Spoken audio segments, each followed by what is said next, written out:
ಯಾವ ಕಾಡು ಪ್ರಾಣಿಯೂ ಕೂಡ ತನ್ನ ಬೇಟೆಯನ್ನು ಆ ರೀತಿ ಹಿಂಸಿಸೋದಿಲ್ವೇನೋ. ಅಷ್ಟರ ಮಟ್ಟಿಗೆ ಆ ಪಾಪಿಗಳು ಆ ಯುವತಿಯನ್ನು ಕಿತ್ತು ತಿಂದುಬಿಟ್ರು. ರೇಪ್ ಬಳಿಕ ಆಕೆಯನ್ನು ಏನು ಮಾಡಲಾಯಿತು? ಈ ಹುಡುಗ ಯಾವ ಸ್ಥಿತಿ ತಲುಪಿದ್ದ? ಕೇಳೋಣ ಬನ್ನಿ ಅವನ ಬಾಯಿನಲ್ಲೇ.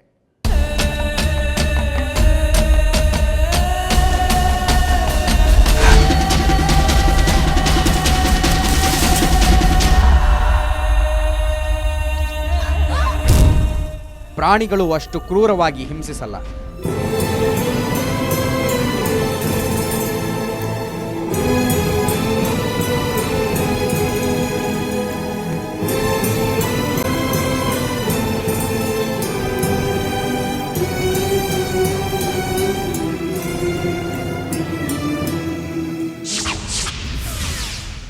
ನನ್ನ ಗೆಳತಿಯನ್ನ ಬಸ್ನ ಹಿಂಬದಿಗೆ ಎಳೆದೊಯ್ಯಲಾಯಿತು.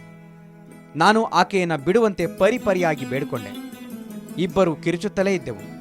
ಹಾಗಾದರೂ ಜನರ ಗಮನ ಸೆಳೆದು ಈ ನರಕದಿಂದ ಬಿಡಿಸ್ಕೊಳ್ಳೋಣ ಅನ್ನೋ ಯೋಜನೆ ನಮ್ಮದಾಗಿತ್ತು. ಮೇಲಾಗಿ ಆ ರಕ್ಕಸ ಕಾಮುಕರ ಎದುರು ಜೋರಾಗಿ ಕಿರುಚದೆ ನಮ್ಮ ಬಳಿ ಬೇರೆ ಆಯ್ಕೆನೇ ಇರಲಿಲ್ಲ. ಅಷ್ಟೊಂದು ಅಸಹಾಯಕ ಸ್ಥಿತಿಯಲ್ಲಿ ಸಿಕ್ಕಾಕೊಂಡಿದ್ವಿ ನಾವಿಬ್ಬರು. ನಾನು ಕಿರಿಸ್ತಾ ಇದ್ದೆ. ನನ್ನ ಗೆಳತಿ ಪೊಲೀಸರಿಗೆ ಕರೆ ಮಾಡೋದಕ್ಕೆ ಯತ್ನಪಟ್ಲು. ಅಷ್ಟರಲ್ಲಿ ಆ ರಾಕ್ಷಸರು ಅವಳ ಕೈಯಲ್ಲಿದ್ದ ಮೊಬೈಲನ್ನು ಕಸಿದುಕೊಂಡ್ರು. ಬಸ್ನಲ್ಲಿ ಲೈಟ್ಗಳನ್ನು ಆಫ್ ಮಾಡಿ ಕತ್ತಲು ಮಾಡಿದ್ರು. ಅಲ್ಲಿವರೆಗೂ ನನಗೆ ಅಲ್ಪ ಸ್ವಲ್ಪ ಪ್ರಜ್ಞೆ ಮಾತ್ರ ಇತ್ತು. ಬಸ್ನಲ್ಲಿ ಕತ್ತಲ ಆವರಿಸ್ತಾ ಇದ್ದಂತೆ ನನಗೂ ಪ್ರಜ್ಞೆ ತಪ್ಪಿತು. ನನಗೆ ಪ್ರಜ್ಞೆ ತಪ್ಪಿದ ಮೇಲೆ ಏನು ನಡೀತೋ ಗೊತ್ತಿಲ್ಲ. ನನ್ನ ಗೆಳತಿಯನ್ನು ಆಸ್ಪತ್ರೆಯಲ್ಲಿ ಭೇಟಿ ಮಾಡಿದ ಬಳಿಕವೇ ನನಗೆ ಉಳಿದದ್ದೆಲ್ಲ ಗೊತ್ತಾಗಿದ್ದು. ಆಕೆ ಹೇಳಿದ ನಂತರ ಎಲ್ಲವೂ ಗೊತ್ತಾಯಿತು. ಒಂದು ಮಾತ್ರ ಹೇಳಬಲ್ಲೆ, ಪ್ರಾಣಿಗಳು ಕೂಡ ತಮ್ಮ ಬೇಟೆಯನ್ನು ಇಷ್ಟು ಕ್ರೂರವಾಗಿ ಹಿಂಸಿಸಲ್ಲ. ಇಬ್ಬರ ಬಟ್ಟೆಗಳನ್ನು ಕಳಚಿ ಬಸ್ನಿಂದ ಹೊರಗೆ ತಳ್ಳಿದ್ರು ಆ ರಾಕ್ಷಸರು.